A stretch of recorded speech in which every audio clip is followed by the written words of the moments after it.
I think the fans have been really supportive, and I think our film, the good thing about it is that hopefully there's enough in there for the real diehard fans and enough in there that's new and exciting and different that will attract people that maybe otherwise wouldn't have been interested in the Star Trek franchise. So, and that's a real credit to JJ.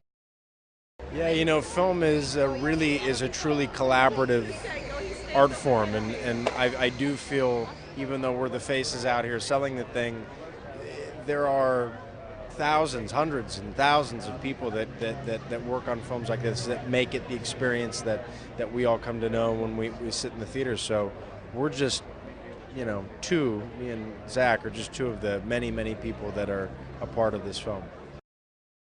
The welcome that we get here is pretty incomparable. I mean, it's no mistake that we launched the first movie here and that we're here for the first time with the second movie, and it's such a beautiful city and the people are so welcoming, and Chris and I were just saying yesterday why anybody would leave here, I have no idea. It's a gorgeous city, and I wish we could spend more time.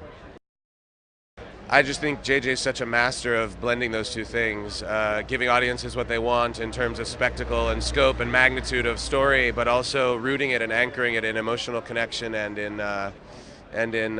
truth and just character, and that's what we look for as actors. So it's exciting to have all of it at one. Well, you know, this movie was really just made for fans of movies, not just Star Trek fans. And because I really wasn't a fan myself of Star Trek, it was important that we make a movie that allowed people to find a way in. You didn't have to know anything. This movie is not made for anyone. You don't have to see anything beforehand. There's no experience necessary to get involved in this movie. And we had a wonderful time when we were here last time. It was such a wonderful and warm reception that being back is a really heartening and wonderful thing. Star Trek, see it and feel like, oh, they're honoring the thing that I know and love. But that's because we had the writers of this movie really know Star Trek very well and were able to sort of help me figure out what pieces we should include. But I was going at it from a vantage point of more from the outside, not someone who got all the inside jokes and understood it all. I had to sort of appreciate it. So it's one of those things where if you're a fan, it'll be a little bit additive, but you don't have to be to get some of the references that are being made in the film.